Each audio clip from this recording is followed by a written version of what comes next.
científico se Famoso atrevió a decir científico esto se de atrevió a Jesucristo decir en esto televisión. de Jesucristo en televisión en vivo.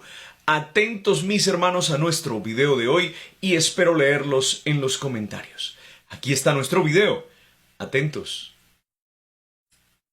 Hoy estoy conversando con el doctor Andrés Castel, uno de los médicos y científicos más prominentes de México. Doctor, antes de la pausa, nos comentaba que hubo un momento en el que tuvo un freno en este crecimiento, en este conocimiento, porque tenía un gran miedo a morir. ¿Por qué? Bueno, era un miedo que yo tenía en lo particular y que realmente sí sentía que me frenaba. A veces este miedo me asaltaba de manera súbita. Por ejemplo, iba manejando y de repente me llegaba el pensamiento de que iba a morir y me daba mucho miedo y ansiedad. O a veces estaba dormido y también me despertaba ansioso al saber que iba a morir. Era en realidad un pensamiento acerca de la existencia y del sentido a la vida. Es decir, pensaba que si todo terminaba en una tumba y eso era todo, entonces pues la vida no tenía sentido, no tenía un propósito si todo acaba en una tumba. Y eso es lo que yo realmente sentía y expresaba y me angustiaba.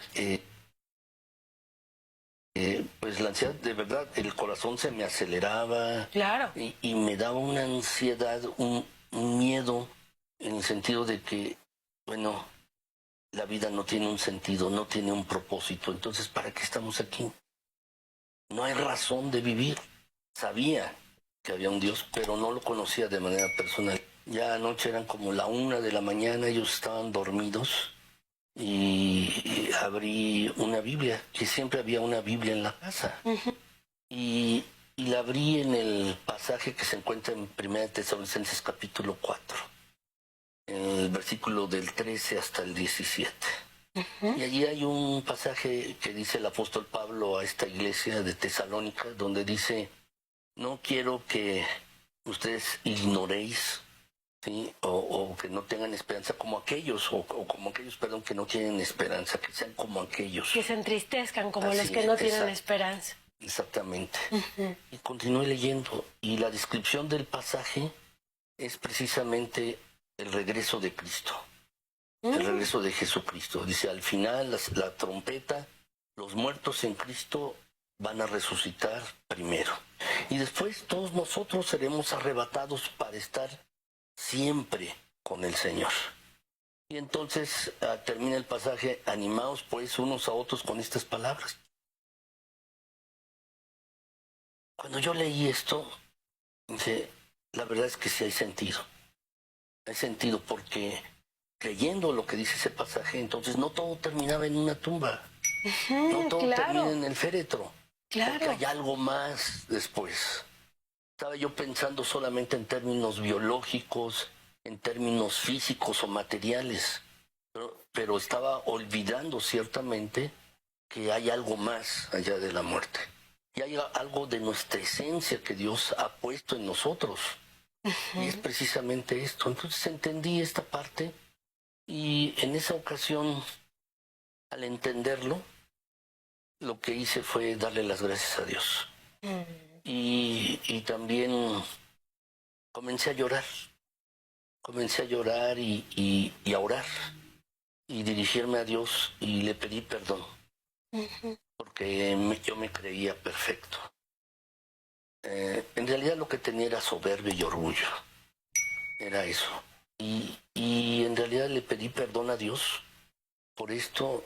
Le pedí en ese momento que me hiciera su hijo.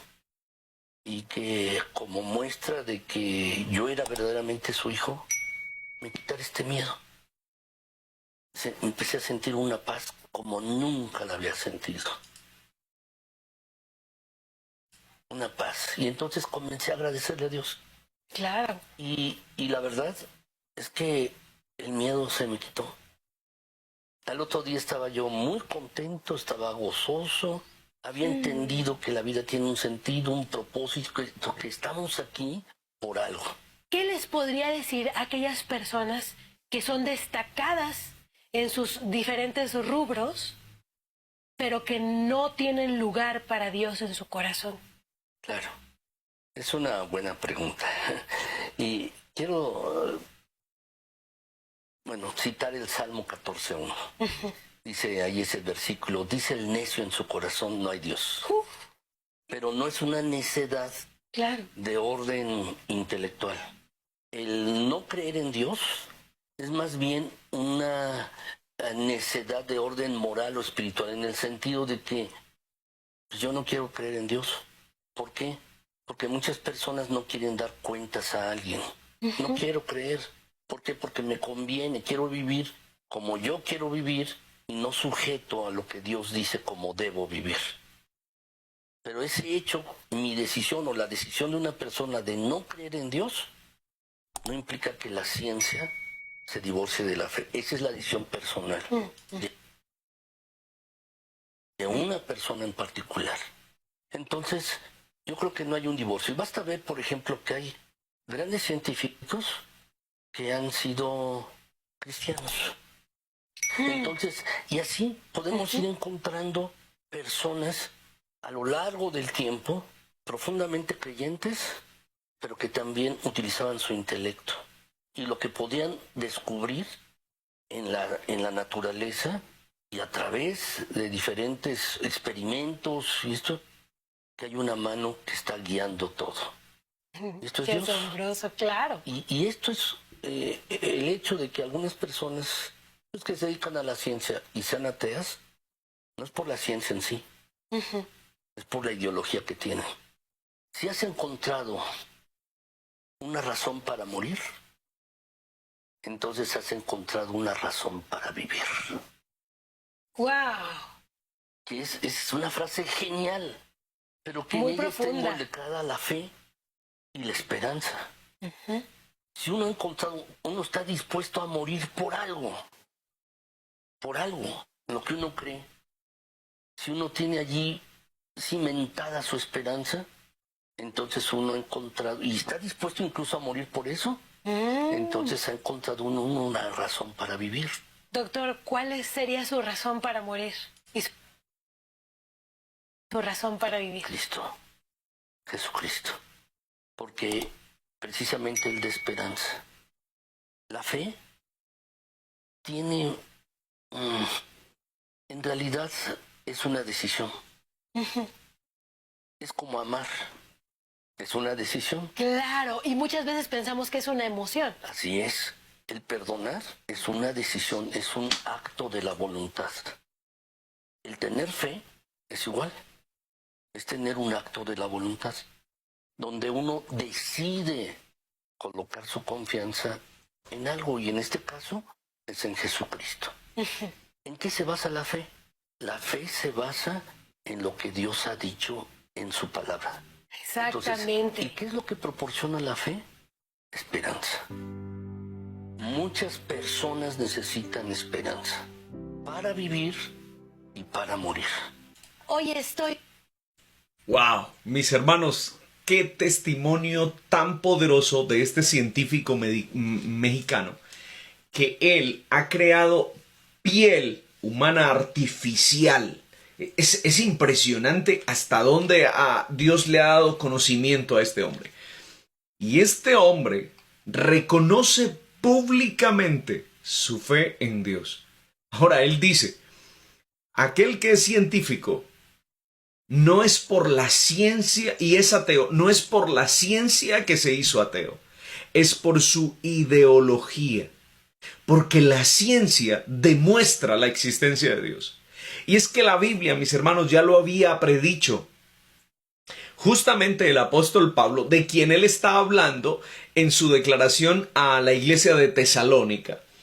En Romanos, el capítulo 1, los versículos 19 y 20, atentos a esto. Miren lo que dice. Lo que se puede conocer de Dios es manifiesto a ellos porque Dios se lo manifestó. O sea, Dios se dio a conocer. ¿De qué manera? Atentos. Los atributos invisibles de Dios, su eterno poder y su divinidad se ven claramente desde la creación del mundo y se entiende por todas las cosas que han sido creadas, de modo que no tienen excusa. ¿Lo pueden notar? Mis hermanos queridos, la ciencia confirma la existencia de Dios. No separa a Dios, no lo rechaza ni tampoco lo hace a un lado. Confirma la existencia de Dios. Y este hombre lo ha descubierto y no niega su fe. Antes la hace pública. Y esto es algo hermoso, es algo maravilloso. Pero eso es lo que creo yo y lo que pienso yo. ¿Qué cree usted? No olvide, por favor, dejarnos un comentario. Somos Desafío Moria y nos vemos en un próximo video. Dios le bendiga. Chao, chao.